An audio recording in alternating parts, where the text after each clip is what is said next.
वैदिक कालीन विवाह। हमने विवाह देखे थे। विवाह के अंतर्गत दो भाग है, जिसे कि एक होता है प्रशस्त विवाह, दूसरा है अप्रशस्त विवाह। अप्रशस्त विवाह, प्रशस्त विवाह के अंतर्गत उन विवाहों को शामिल किया जाता है जो कि समाज में वैध थे और ग्रंथों के अनुसार भी उन्हें वैधानिक ठहराया गया है। वहीं अप्रशस्त विवाह के अंतर्गत उन विवाहों को सम्मिलित किया जाता है जो विवाह की श्रेणी में तो है, लेकिन वो वैधानिक रूप से नहीं थे। उन्हें ग्रंथों के अनुसार उन्हें या पुरोहितों के अनुसार उन्हें मान्यता प्राप्त नहीं थी। तो अप्रशस्त विवाह देखे थे, जिसके अंतर्गत हमने 4 विवाह देखे थे, जिसमें एक था पेशाच विवाह, पेशाच, असुर,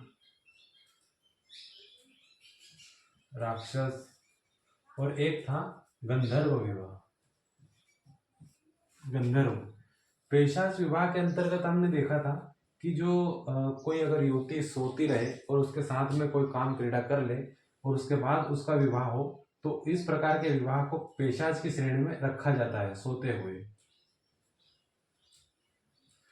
वहीं जो असुर विवाह है, असुर विवाह के अंतर्गत हमने देखा था कि वधु मूल्य लिया जाता था, जैसे कि जो युवती का जो पिता होता था उसे कुछ मूल्य देकर युवती का विवाह किया जाता था। इस विवाह के अंतर्गत इसे क्रय विक्रय विवाह भी कहा गया है, क्रय विक्रय, या इसे शोल्क विवाह भी कहा गया है, शोल्क विवाह। इस विवाह की मुख्य विशेषता यह थी कि यहाँ पर नारी के मूल्य को तो समझा गया, लेकिन जिस नारी को या युवती को विवाह करके खरीद कर लाया जाता था, उसकी जो स्थिति होती थी वह एक दास के समान ही होती थी, क्योंकि उसे समाज में सम्मान की दृष्टि से नहीं देखा जाता था। तो वैसे यह विवाह भी एक प्रकार से अप्रशस्त विवाह के अंतर्गत ही शामिल था। वहीं दूसरा जो तीसरा विवाह है वह है राक्षस विवाह। राक्षस विवाह के अंतर्गत ये होता था कि किसी युवती का अपहरण करके या उसे हरण करके ले जाना और उसके बाद में फिर उससे विवाह करना। इस प्रकार के विवाह को राक्षस विवाह कहा जाता था, जिसमें अपहरण या हरण किया जाता था। वहीं अगला जो विवाह था वह था गंधर्व विवाह।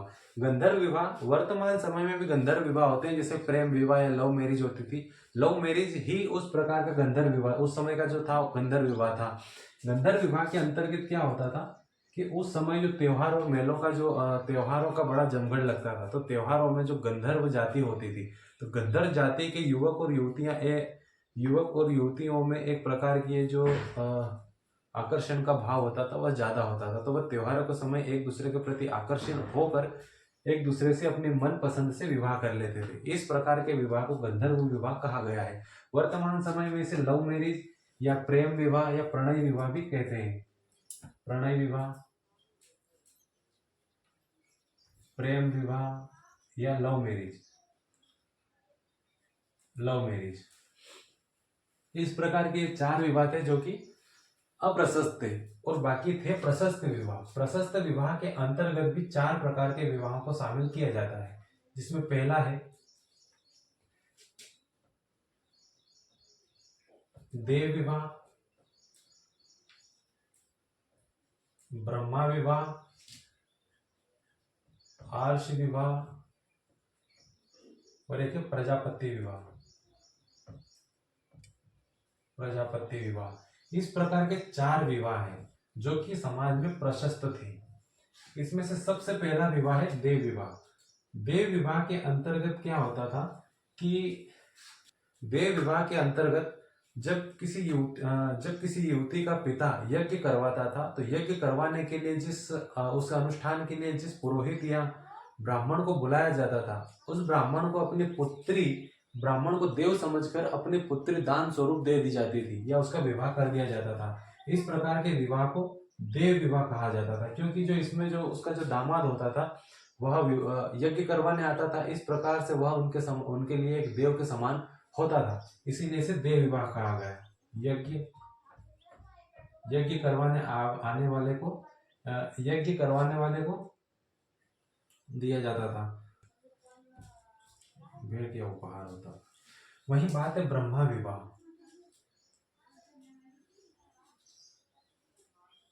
ब्रह्मा विवाह जो है सभी विवाह पद्धतियों में सबसे उत्कृष्ट विवाहों में माना गया है, इसीलिए इसे ब्रह्मा विवाह कहा जाता है। इस विवाह के अंतर्गत जो युवती का पिता होता था वह युवती के लिए एक योग्य वर का चयन करता था और योग्य वर का चयन करके उसे अपनी पुत्री के साथ विवाहित करता था और कुछ साजो सामान और आशीर्वाद भी प्रदान करता था। इस प्रकार के विवाह को ब्रह्मा विवाह कहा जाता था। ब्रह्मा विवाह, इस विवाह में योग्य पति चुना जाता था या वर देखा जाता था। वर, योग्य पति या वर, और उसके बाद विवाह किया जाता था। पूरी जो उसकी विधि होती थी, विधि के अनुसार इसका विवाह होता था। इस प्रकार के विवाह को सबसे उत्कृष्ट विवाहों की श्रेणी में रखा जाता है। वहीं है एक आर्ष विवाह। इस विवाह के अंतर्गत जो युवती के जो पिता होते थे वह किसी युवक को चयन करते थे और उस युवक से एक गाय और एक बैल, अर्थात एक गाय बैल की जोड़ी को लेता था। युवक से एक गाय बैल की जोड़ी को लेता था जिसे वह अपने धार्मिक कार्यों और अनुष्ठानिक कार्यों में जिनका उपयोग वह करता था। यह एक प्रकार का क्रय विक्रय विवाह के अंतर्गत ही शामिल किया जाता था, किंतु इसका जो यह प्रकार था, क्योंकि गाय और बैल गाय जो होती थी, यह वैदिक काल में तो इसका महत्व था, लेकिन उत्तर वैदिक काल में आते आते गाय का जो महत्व था वह कम होने लगा था और गाय के अलावा भी कई वस्तुओं का महत्व होने लगा था। लेकिन इस विवाह में केवल गाय और बैल की ही मांग की जाती थी, इसलिए इसे आर्थिक विवाह ना कहकर केवल एक आर्ष विवाह के अंतर्गत रखा जाता है। वहीं अगला विवाह है प्रजापत्य विवाह। है प्रजापत्य विवाह। प्रजापत्य विवाह जो होता था यह मुख्यतः शर्तों के आधार पर होता है। जैसे कि विवाह का जो मुख्य उद्देश्य होता था वह गृहस्थ जीवन प्रारंभ करके गृहस्थ जीवन जीते हुए संतान की उत्पत्ति करना होता था। तो गृहस्थ जीवन का मुख्य आधार होता है पति और पत्नी का साथ रहना। तो इस विवाह में पति को शपथ दिलाई जाती थी कि वह एक पत्नी रखेगा, एक विवाह करेगा या एक ही पत्नी से विवाह करेगा। पत्नी का धर्म,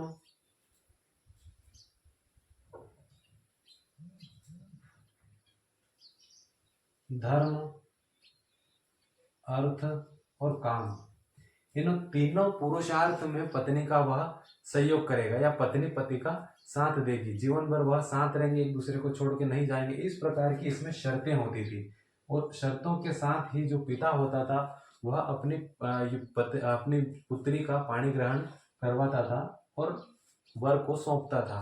इस प्रकार से इस विवाह को प्रजापत्य विवाह कहा जाता है।